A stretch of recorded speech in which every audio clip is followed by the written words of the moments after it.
مطاع الأمر فخيه الاسم عزيز العلم كثير الغفران ونشهد أن لا إله إلا الله وحده لا شريك له ونشهد أن سيدنا وإمامنا وقدوتنا وطبيبنا محمد صلى الله عليه وسلم وشر الأمور محدثاتها وشر الأمور أوسطها وكل محدثة بدعة وكل بدعة ضلالة وكل ضلالة في النار وداعيا إلى الله بإذنه وسراجا وقمرا منيرا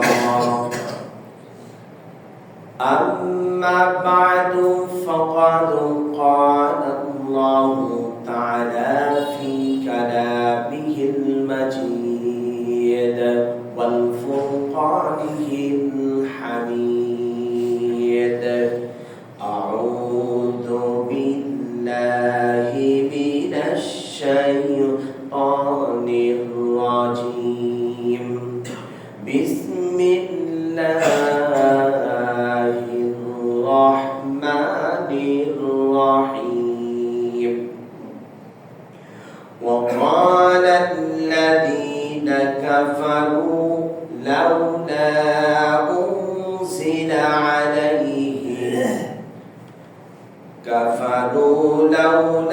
أنزل عليه القرآن جملة واحدة كذلك لنثبت به فؤادك ورتلناه ترتيلا ولا يأتونك بمثل إلا جئنك بالحق وأحسن تفسيرا الذي يحشر على وجوههم إلى جهنم أولئك شر مقاما وأضل سبيلا قال الله تعالى في شأن حبيبه إن الله وملائكته يصلون على النبي يا أيها الذين آمنوا صلوا عليه وسلموا تسليما সবাই মুহাম্মদের সহিত দরুদ ইব্রাহিম পড়ুন اللهم صل على محمد وعلى آل محمد كما صليت على إبراهيم وعلى آل إبراهيم إنك حميد مجيد اللهم بارك على محمد وعلى آل محمد كما باركت على إبراهيم وعلى آل إبراهيم إنك حميد مجيد সকল প্রশংসা মালিক আল্লাহ রাব্বুল আলামিন যিনি আমাদেরকে পবিত্র জুমার দিন মসজিদে আসার জন্য তৌফিক দিয়েছেন আল্লাহর কাছে লাখ কোটি কালিমাতুশ শুকর আদায় করছি বলুন আলহামদুলিল্লাহ শান্তি অবতীর্ণ হোক সরকারি দু আলম মা আমিনার নয়নের মণি যে নবী আমাদেরকে অন্ধকার থেকে আলোর দিশা দিয়েছেন যে নবীর কাছে ওহী গ্রন্থ অবতীর্ণ করেছেন নবী কুল শিরোমণি নবী কুল জাহান জনাবি মুহাম্মদ রাসূলুল্লাহ সাল্লাল্লাহু আলাইহি ওয়াসাল্লাম আল্লাহুম্মা সাল্লি আলাইহি আল্লাহুম্মা বারিক আলাইহি আমি আপনাদের সামনে সূরাতুল ফুরকানের ধারাবাহিকতা মেইনটেইন করে আমি কথা বলতেছিলাম। আজকেও তার ব্যতিক্রম নয়, আজকেও এই সূরাতুল ফুরকানের উপর কথা বলবো ইনশাআল্লাহ। এর পূর্বে আমরা দেখতে পাচ্ছি আসমানি বালা, জমিনি বালা, সকল প্রকার বালা কিন্তু নিমজ্জিত এখন বর্তমান। আপনি আমি মনে করছি যে এটা হলো এমনিতেই আসছে না। আল্লাহ নবী সাল্লাল্লাহু আলাইহি ওয়াসাল্লাম বলেন কোরআনুল কারীম ওমা আসাবাকুম মিন মুসিবাতিন ফাবিমা কাসাবাত আইদিকুম ওয়া ইয়াফু আন কাসীর। পৃথিবীতে যতগুলি বিপদের জয়ের সম্মুখীন হও সবগুলি তোমাদের দু হাতের কামাই করা, বলে ঠিক কিনা?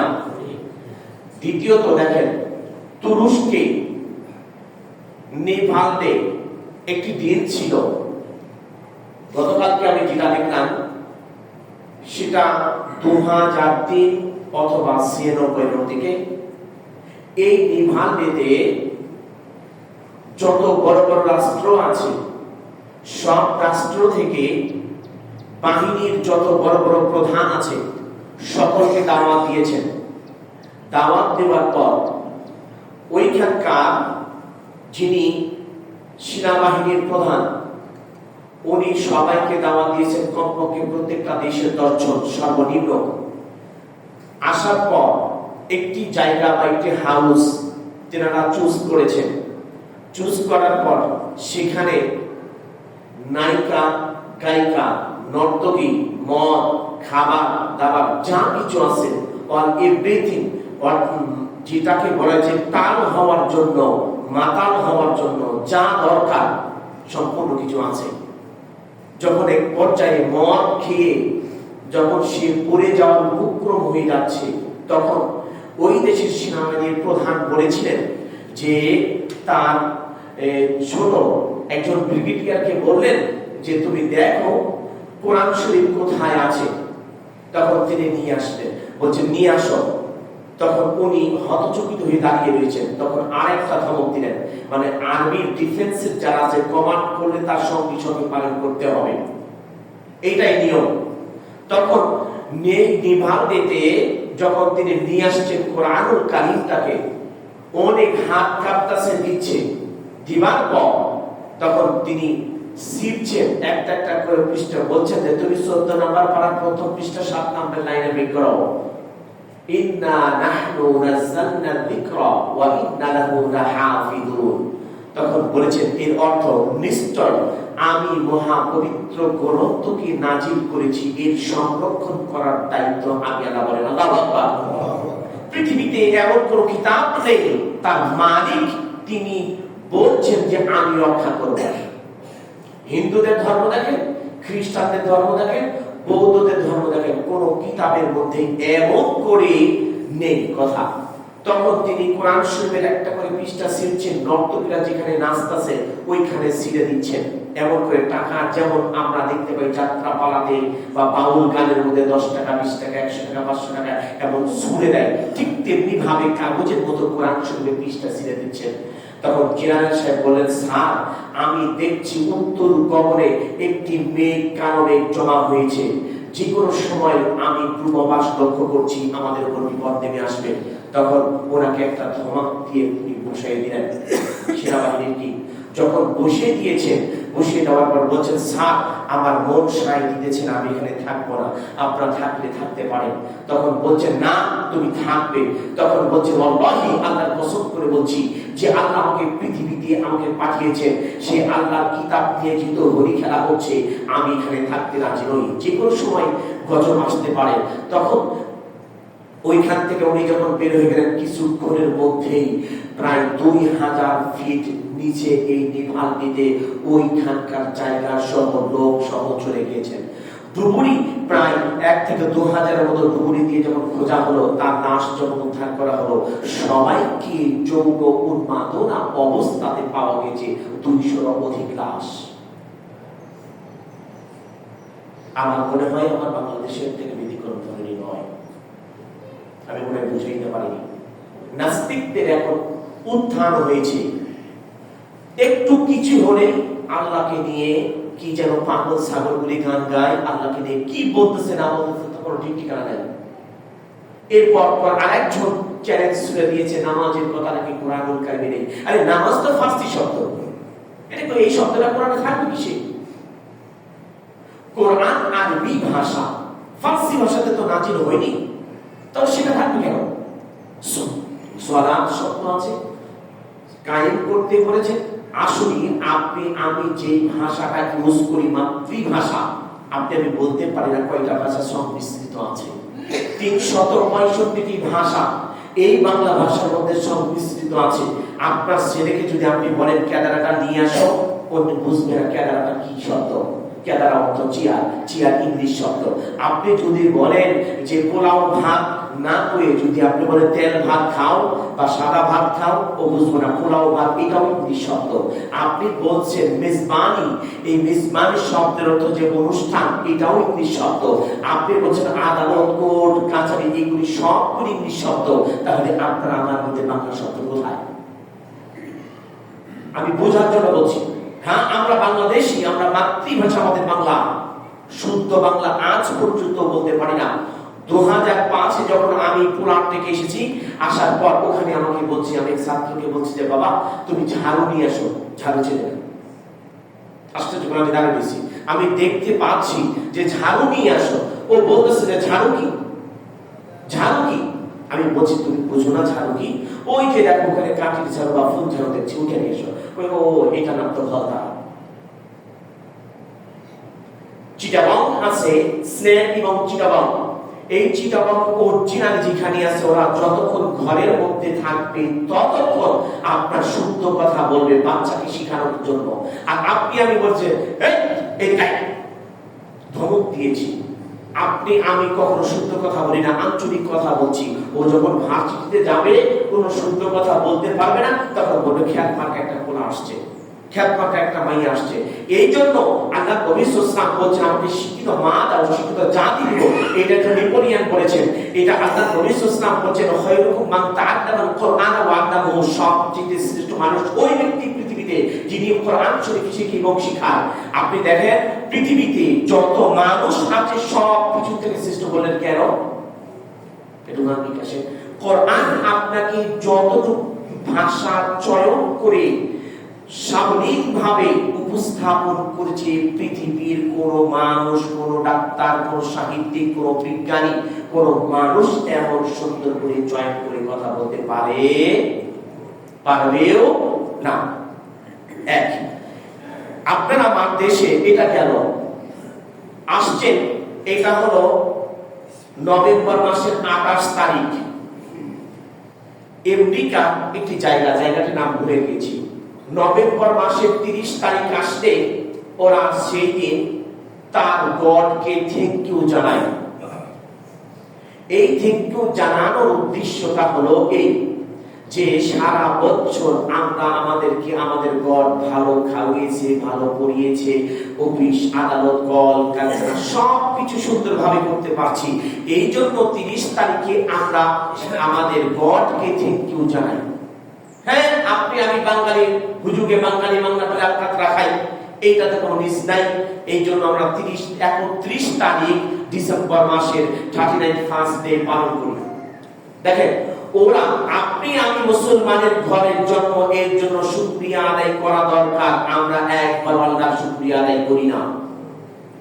ওরা তো বছরে গিয়ে একদিন হলেও আল্লাহকে ডাকছে। আর আপনার আমার মুসলমানের ঘরে জন্ম, কোরআনকে নিয়ে কটূক্তি করি, ইসলামকে নিয়ে কটূক্তি করি, আল্লাহকে নিয়ে এবং তার রাসূলকে নিয়ে কটূক্তি করি। এটার উপরই আজকে সূরাতুল ফুরকান থেকে বলা হবে ইনশাআল্লাহ। একটু দেখেন, খেয়াল করেন, চোখ কান সব কিছু পঞ্চরিত্র নিয়ে খোলা রাখেন। আমি আমার উদ্দেশ্য বয়ানের শিরোনামে বলছি, আমার উদ্দেশ্য আমার মহল্লাবাসী, আমার এলাকাবাসী যাতে জান্নাতি হয়, জাহান্নাম থেকে আল্লাহ পাক যাতে মুক্তি দেয়, এই আশা, এই আকাঙ্ক্ষা, আপনারা যাতে ভালো খান, ভালো পড়েন, এইটা নিয়ে আমার বয়ান নোট করা। বহু কষ্ট করে আমি এগুলি সংগ্রহ করি এবং কোরআন কারিমের আয়াত আছে, অসংখ্য আয়াত আছে, কিন্তু এখান থেকে বেছে বেছে একটি বিষয়ের উপর নোট করা বিশাল বড় একটা কঠিন একটি বিষয়। আল্লাহ রাব্বুল আলামিনের হাবিব জনাব মুহাম্মদ রাসূলুল্লাহ সাল্লাল্লাহু আলাইহি ওয়াসাল্লামের কাছে কোরআনুল কারীম যখন নাযিল করলেন, নাযিল করার পর বলছেন ওয়াকালাল্লাযীনা কাফারু লাউলা নুজিলা আলাইহিল কুরআনু জুমলাতান ওয়াহিদা কাযালিকা লিনুসাব্বিতা বিহি ফুআদাকা ওয়া রাত্তালনাহু তারতীলা। কাফেররা বলল, ওহে মুহাম্মদ, তোমার উপরে কেন একটু একটু করে কোরআন নাযিল করে? আল্লাহ কি পারে না? তার কি ক্ষমতা নাই? ক্ষমতা কি খারাপ হয়ে গেছে? সে কি দুর্বল হয়ে পড়েছে না পুরো হয়ে গেছে? কেন একটু একটু করে পড়ে? ওয়াহিদা, পুরো কোরআনটাই কেন একসঙ্গে নাযিল করলো না? কাযালিকা লিনুসাব্বিতা বিহি ফুআদাকা ওয়া রাত্তালনাহু তারতীলা। আল্লাহ পাক বলেন, বান্দারে, হে নবী, আপনি তাদেরকে জানিয়ে দিন আমি একটু একটু করে কোরআন শরীফকে নাযিল করি তাদেরকে সুদাম করার জন্য, মুখ্যত করার জন্য, তাদের সিনার মধ্যে যাতে একেবারে খোদাই করে গেঁথে যায়। বলেন আল্লাহু আকবার। এরপর আল্লাহ পাক বলেন ওয়ালা ইয়াতুনা বিমাসালিন ইল্লা জিন্নাকা বিল হাক্কি ওয়া আহসানু তাফসীলা। আল্লাহ পাক বলেন, ওহে নবী, আমি যে কিতাবটি অবতীর্ণ করেছি, অবতীর্ণ করার পর সময় সাময়িক যতগুলি সমস্যা আপনার সামনে উপস্থিত হবে, এই কিতাব দিয়ে আপনি সকল সমস্যার সমাধান করতে পারবেন। আমি এমন করে আল্লাহ নাযিল করেছি, আপনাকে পৃথিবীতে শুধু তৈরি করলাম, আপনি দাওয়াত দিলেন, আর বললাম তোমরা যদি আমার ইবাদত না করো তোমাদেরকে জাহান্নামে দিব, তা নয়। আমি আল্লাহ বলেছি ওয়ামাল্লাহু বিযাল্লাহু লিল আবিদ। আল্লাহ বলেন, বান্দারে, আমি তোমার জন্য জালিম নই। আমি এমন এক আল্লাহ, তুমি পৃথিবীতে আসার আগেই তোমার খাবার সবগুলি প্যাকেট করে আমি সুন্দর খাবার করে আমি আল্লাহ তোমার জন্য মওজুদ করেছি। বান্দা, তুমি যদি আমাকে বেমালুম ভুলে যাও তাহলে তোমার না শুকরিয়া আদায় হবে। যদি আমার শুকর আদায় করো, লা ইন শাকারতুম লা আযীদান্নাকুম ওয়া লা ইন কাফারতুম ইন্না আযাবি লাশাদীদ। আল্লাহ বলেন, বান্দা, তুমি আমার শুকরিয়া আদায় করবা, তোমার নিয়ামত বাড়ায় দেব, আর আমার শুকরিয়া থেকে বঞ্চিত থাকবে, আমি তোমার নিয়ামতকে কমায় দেব। সকল ক্ষমতার মালিককে সবাই বলেন কে? আল্লাহ। সে আল্লাহ পাক বলেন, আল্লাযীনা ইউহশারুনা আলা উজুহিহিম ইলা জাহান্নাম উলাইকা শাররুম মাকামান ওয়া আদাল্লু সাবিলা। আর পাপিষ্ঠদেরকে, অপরাধ প্রমাণ ব্যক্তিদেরকে আমি জাহান্নামের দিকে নিয়ে যাব মুখের উপর ঘর করে। উলাইকা শাররুম মাকামান ওয়া আদাল্লু সাবিল। আর ওরা হলো পথভ্রষ্ট। আল্লাহ পাক বলেন, এইভাবে যখন নিয়ে যাব কেমন ভাবে? দেখেন, আল্লাহর হাবিব সাল্লাল্লাহু আলাইহি ওয়াসাল্লাম এমন একজন নবী, তিনি যদি উম্মতের জন্য বলতেন হ্যাঁ, সঙ্গে সঙ্গে হালাল হয়ে যেত, আর উম্মতের জন্য যদি বলতেন না, সঙ্গে সঙ্গে আল্লাহ পাক হারাম করে দিতেন। সুবহানাল্লাহ। এই নবী যদি পাক দেন আরশ-এ-আজিম পর্যন্ত পৌঁছে যায়, যে নবী দোয়া করলে সঙ্গে সঙ্গে কবুল হয়ে যায়। আল্লাহর নবী সাল্লাল্লাহু আলাইহি ওয়াসাল্লামের কাছে আবু হুরায়রা আসলেন, আসার পর বলছেন, ইয়া রাসূলুল্লাহ, হাবিবাল্লাহ, আমার মা বলেছে তুমি চোখের পানি ছেড়ে ছেড়ে কাঁদছেন। তখন বলেন, আবু হুরায়রা, তুমি কাঁদো কেন? তখন বলেন, ইয়া রাসূলুল্লাহ, আপনার দরবার থেকে আমার বাসায় ফিরতে বহু দেরি হয়ে গেছে। যখন আমি দরজাতে কড়ঘাত করলাম, দরজাটা মা খুলে দিলেন। খুলে দিবার পর আমাকে বললেন, আবু হুরায়রা কোথায় ছিলেন? তখন আমি বললাম, মা, যেই নবীর কদম চুমতে পারলে পৃথিবী ধন্য হয়, সেই নবীর কাছে আমি ছিলাম। জনাব মুহাম্মদ রাসূলুল্লাহ সাল্লাল্লাহু আলাইহি ওয়াসাল্লাম এই নবীর কাছে ছিলাম, তাহলে মা বলো তো কি আমার ভুল হয়েছে? তখন বলছেন, দেখো তোমার কিতাব বলে, তোমার নবী বলে মার আদেশ পালন করতে হবে। হ্যাঁ, আল্লাহর নবী সাল্লাল্লাহু আলাইহি ওয়াসাল্লাম তখন বলছেন, কি বলেছে? তখন বলছেন, নবীকে ছেড়ে দাও, কোরআনকে ছেড়ে দাও, তাওহীদ কে ছেড়ে দাও, আমার বাপ দাদার ধর্মের দিকে চলে আসো। তখন বলছেন, মা গো, আল্লাহি আল্লাহর কসম করি, আল্লাহর কসম করে বলছি, পৃথিবীর সব কিছু ছেড়ে দিতে পারি, কিন্তু নবীজির কদম ছেড়ে দিতে পারি না। আল্লাহু আকবার। আবু হুরায়রা রাদিয়াল্লাহু আনহু তখন চোখের পানি করে করে পড়ছেন। তখন বলছেন, আবু হুরায়রা তুমি কি বলতে চাও? তখন বলছেন, হুজুর আমি আমার মার নামে কোনো শিকায়ত করি না, নালিশ করি না হুজুর, আপনি আমার মার জন্য দোয়া করুন, আল্লাহ পাক যেন আমার মাকে হিদায়াত নসিব করে দেন। এই কথা বলছেন। তখন আল্লাহর নবী সাল্লাল্লাহু আলাইহি ওয়াসাল্লাম দু হাত উঠিয়ে যখন দোয়া করলেন, আল্লাহুম্মা ইহদি উম্মাহ আবি হুরায়রা, মুসলিমের হাদিস, যখন এমনি করে দোয়া করছিলেন, দোয়ার মধ্যে তখন আবু হুরায়রা আল্লাহর নবীকে ফেলে রেখে দৌড় দিলেন, কারণ নবীজির দিশানো তীর কাকে পৌঁছে গেল না। আমি আবু হুরায়রা আগে বাড়িতে পৌঁছে গেলাম। তখন যখন হুজুরা খানার থেকে দৌড় দিয়েছেন, দৌড় দেওয়ার পর পিছন দিক থেকে আবু বকর উমর রাদিয়াল্লাহু তাআলা তার জামা টেনে ধরেছে। তখন বলেছেন, ভাই তোমরা ছেড়ে দাও, আমাকে দৌড়াইতে দাও। তখন কারণ আবু হুরায়রা এমন একজন সাহাবী, নরম মানের, তিনি কোনো ঝগড়া করেন না, ফাসাদ করেন না, কারোর সাথে কোনো প্রকার কোনো দ্বন্দ্বে জড়িত হন না। ওই আবু হুরায়রা রাদিয়াল্লাহু তাআলা তখন দৌড় দিয়েছেন, জামাটা ছেড়ে দিলেন। ছেড়ে দেওয়ার পর দরজার সামনে গিয়ে যখন আঘাত করলেন, আঘাত করার সঙ্গে সঙ্গে যখন দরজা থেকে ভিতর থেকে আওয়াজ আসলো, কে?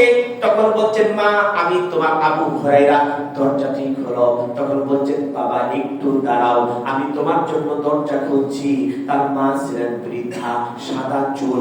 হাদিস প্রমাণ করে, ইতিহাস প্রমাণ করে, আবু হুরায়রা রাদিয়াল্লাহু তাআলা তখন তার মা বলছেন, আবু হুরায়রা রে, তোমাকে আমি মেরে ভুল করেছি, আমি খারাপ করেছি, আমি অনুশোচনা হয়েছে আমার দিনের মধ্যে, আমি অনুতপ্ত হয়েছি।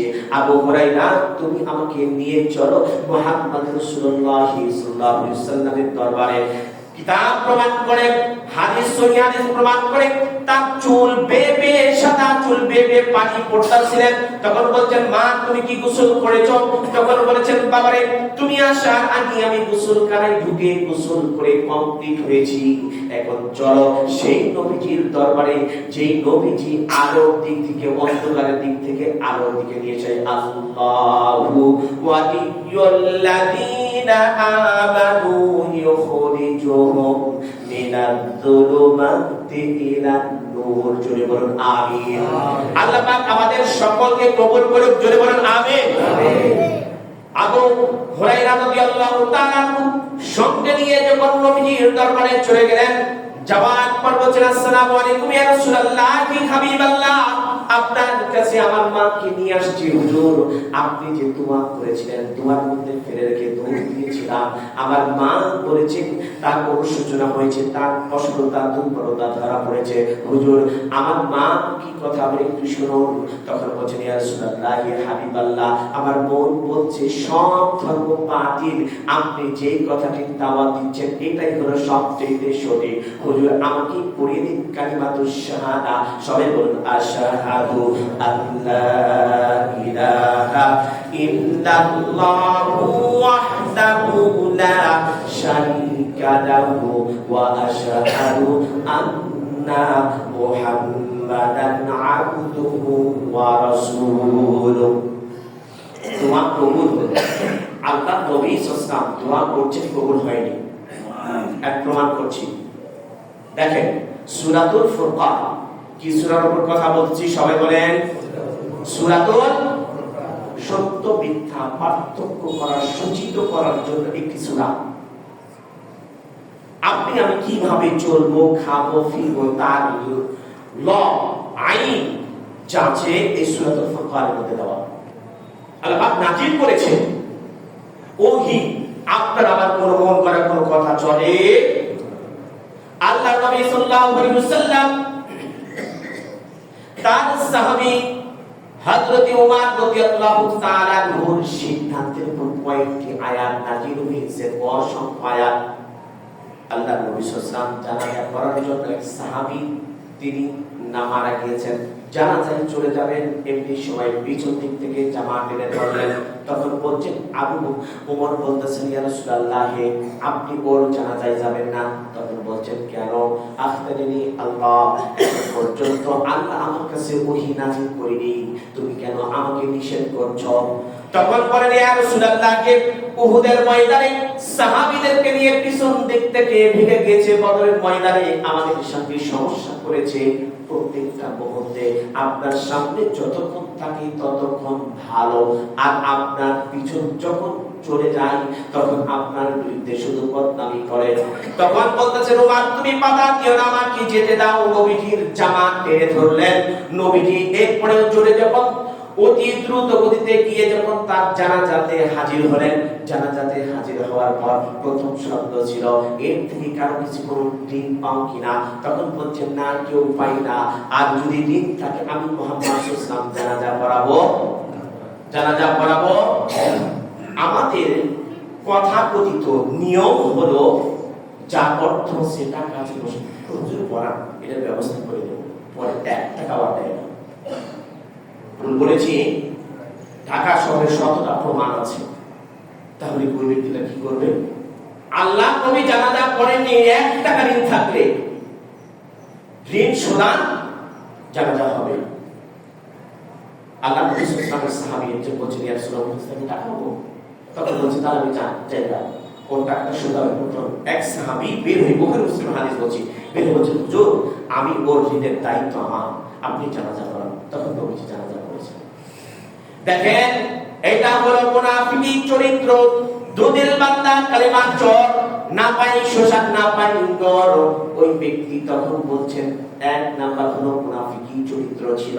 আপনি আমি 5 ওয়াক্ত নামাজ পড়ি, হজ করি, যাকাত দেই, সব কিছু করি, মসজিদ বানাই, মাদ্রাসা বানাই, সব কিছু বানাই, গরিব দুঃখীকে দান করি, প্লিজ কালবার যা কিছু অল এভরিথিং অলমোস্ট কথা হলো ইসলামের যত ভালো কথা আছে সব কাজ করি, কিন্তু আমার মধ্যে তৌহিদ বাংলা কালেমা জোর এমন আমাদের আপনার আমার মধ্যেই থাকতে পারে।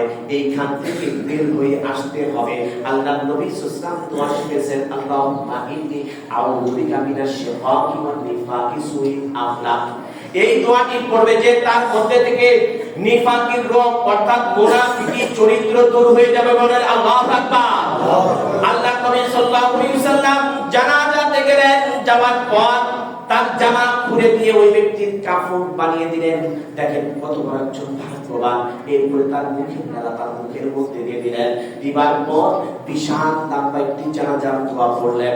জানাজার দোয়া পড়ার পর দেখেন পরিশোধ শোনেন, আল্লাহর নবী সাল্লাল্লাহু আলাইহি ওয়াসাল্লাম এই আয়াতটি নাযিল করেছেন। আল্লাহ পাক 9 নাম্বার সূরা সূরাতুত তাওবা 10 নাম্বার পারা 19 নাম্বার পৃষ্ঠার 1 নাম্বার লাইনের 80 নাম্বার আয়াতে বলেছেন, ইস্তাগফির লাহুম আও লা তাস্তাগফির লাহুম ইন তাস্তাগফির লাহুম 70 মাররাতান ফালান ইয়াগফিরাল্লাহু লাহুম যালিকা বিআন্নাহুম কাফারু বিল্লাহি ওয়া রাসূলিহি ওয়াল্লাহু লা ইয়াহদিল কওমান ফাসিকিন। আল্লাহ পাক নাযিল করে দিলেন। তখন বলছেন, ও হে নবী, আপনি ওর জন্য একবার নয়, 2 নয়, 7 মানে 70 বার, যদি 70 বার তওবা করেন আমি আল্লাহ কবুল করব না।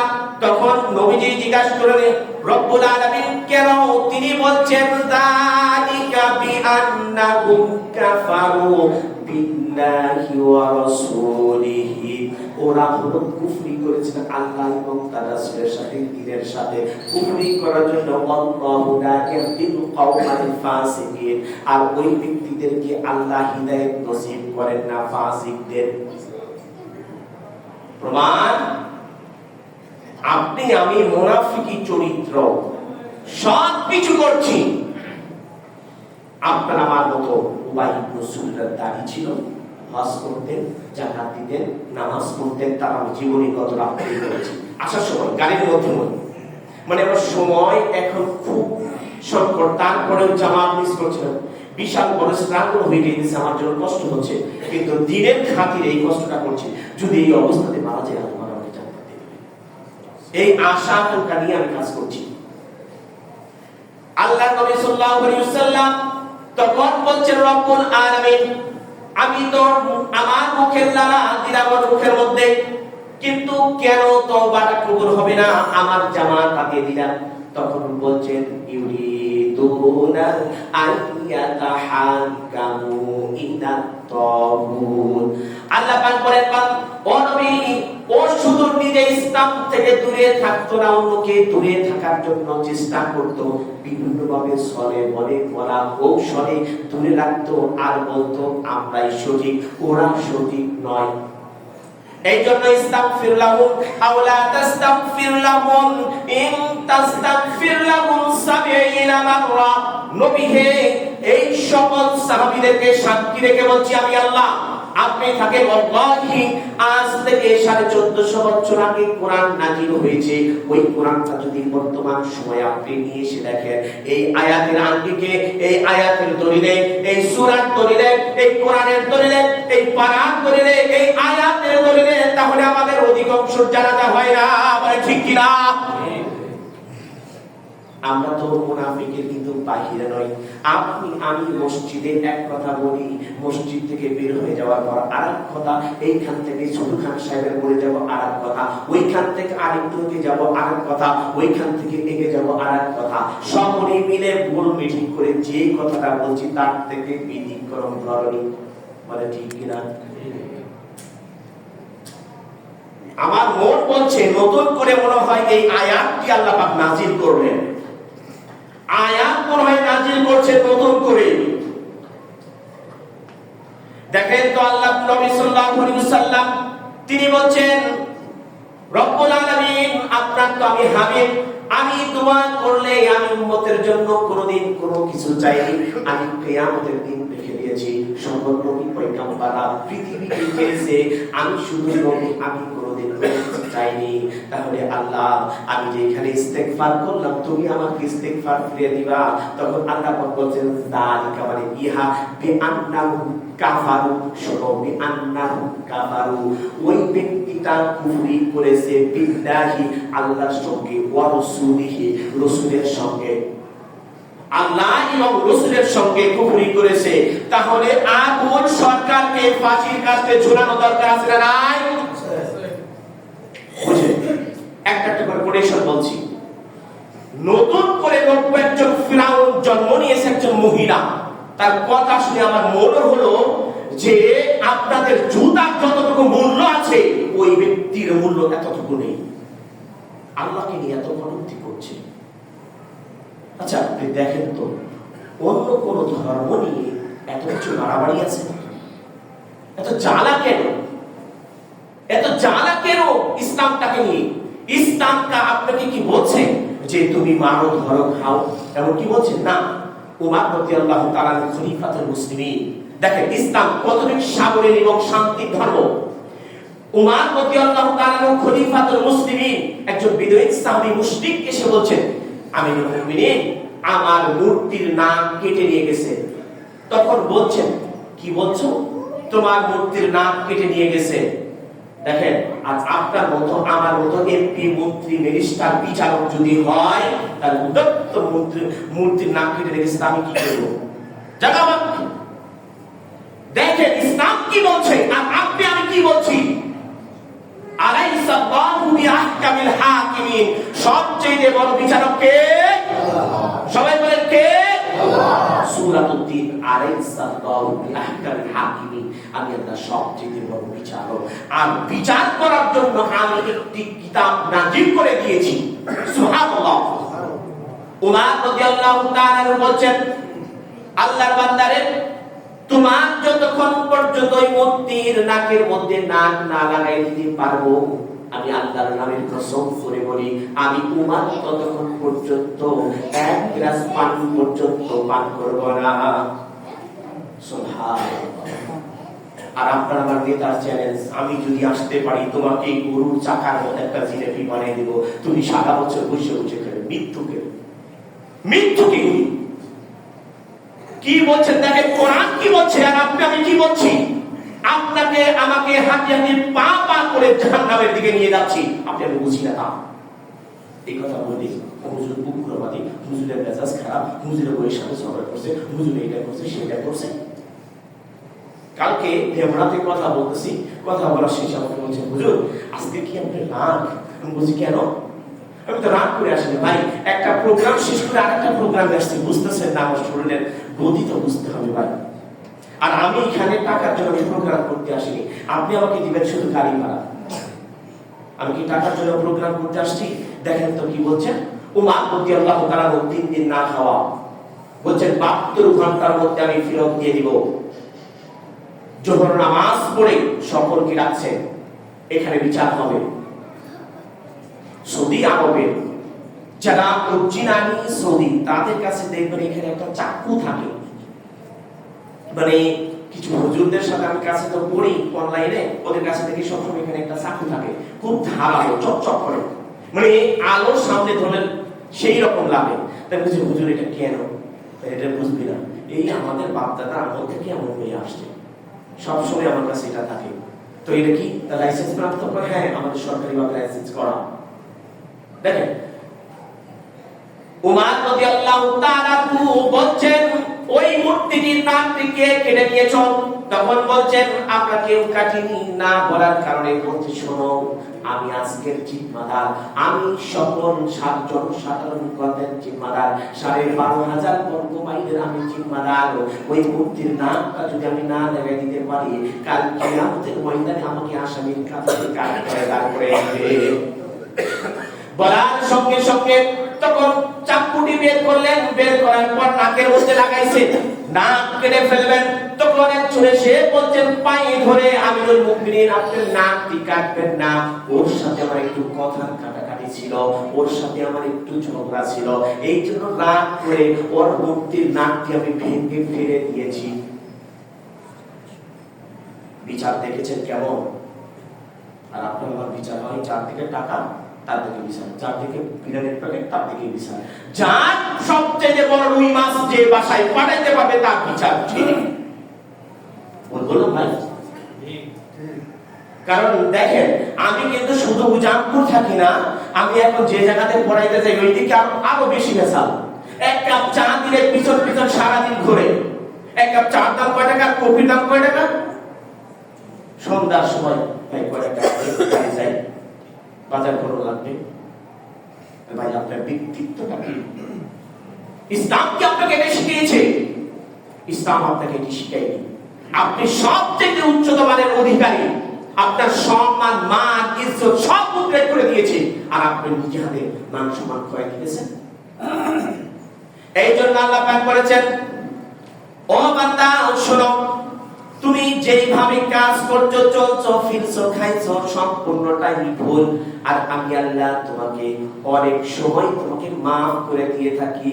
ওয়া মাল্লাম ইয়াকুম বিমা আনসালাল্লাহু ফাউলাইকা হুমুল কাফিরুন। কথা কার?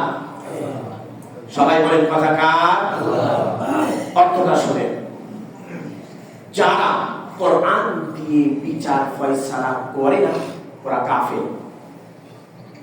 প্রথমেরা সূরাতুল মাইদা 44 নম্বর আয়াত। আপনি আমি যারা বিচার করতে গিয়ে সঠিক বিচার করি না, ওয়ালাল্লাম ইয়াহকুম বিমা আনসালাল্লাহু ফাউলাইকা হুমুয যালিমুন। যারা কোরআন দিয়ে ফয়সালা করে না, সঠিক বিচার করে না, এক পক্ষ নিয়ে কথা বলে, ওই ব্যক্তিরা হলো জালিম। প্রথম আল্লাহ কি বলেছেন? কাফের। জোরে কি বলেছেন? কাফের। দ্বিতীয়বার কি বলেছেন? জালিম। তৃতীয় নাম্বার আয়াতের দিকে যদি আপনি আমি খেয়াল করে দেখি, কোরআন বলছেন কি ومن لم يحكم بما أنزل الله فأولئك هم الفاسقون সূরাতুল মাইদার 47 নাম্বার আয়াত। যে ব্যক্তিরা কোরআন দিয়ে সঠিক পন্থায় রাসূলের তরিকাতে ইসলামের তরিকাতে আল্লাহর দেওয়া হুকুম না মেনে বিচার করে ওই ব্যক্তিরা হলো ফাসিক। প্রথম বলেছেন কাফের, বলে কি বলেছেন? দ্বিতীয়টা বলেছেন জালিম, তৃতীয়টা বলেছেন ফাসিক। তাহলে তিনটা কথা বললেন কে? বলেন তো এই আঙ্গিকে কি বাংলার জমিনে বর্তমান বিচার হয়? বিচার হয় না। আল্লাহ পাক বলে দেন ফালা ওয়া রাব্বিকা লা ইউমিনুনা হাত্তা ইউহাক্কিমুকা ফীমা শাজারা বাইনাহুম থুম্মা লা ইয়াজিদু ফী আনফুসিহিম হারাজাম মিম্মা কাদাইতা ওয়া ইউসাল্লিমু তাসলিমা। 4 নম্বর সূরা সূরাতুন নিসা 5 নম্বর পারা 7 নম্বর পৃষ্ঠার 9 নম্বর লাইনের 65 নম্বর আয়াত। আল্লাহ নবী সাল্লাল্লাহু বলেন তার কাছে একজন কাফের বিচার মুহাম্মদ রাসূলুল্লাহ সাল্লাল্লাহু আলাইহি একজন বিচার করলেন। সাহাবীদের বিচার করার পর দুজন চলে গেল। সানি করার জন্য আসলেন উমারের কাছে। উমার রাদিয়াল্লাহু তাআলা বিচার করতেছেন। তখন বলছেন ভাই আমি মুহাম্মদ সাল্লাল্লাহু আলাইহি কাছে বিচার করেছিলাম। তখন বলছেন কি বিচার দিয়েছে? আবার জিজ্ঞাসা করেছেন তুমি প্রথম বিচার করেছো কার কাছে? মুহাম্মদ রাসূলুল্লাহ সাল্লাল্লাহু আলাইহি ওয়াসাল্লামের কাছে। বিচারটা কি পছন্দ হয় নাই? তখন বলছেন না বিচার আমার পছন্দ হয় নাই। তাহলে তুমি দাঁড়াও আমি আসছি ঘরের মধ্যে থেকে।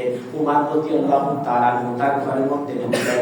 ঢোকার পর ওইখান থেকে খোলা তরবারি বের করে নিয়ে আসলেন। বের করে নিয়ে আসার পর তখন বলছেন প্রথম বিচার করেছেন কে?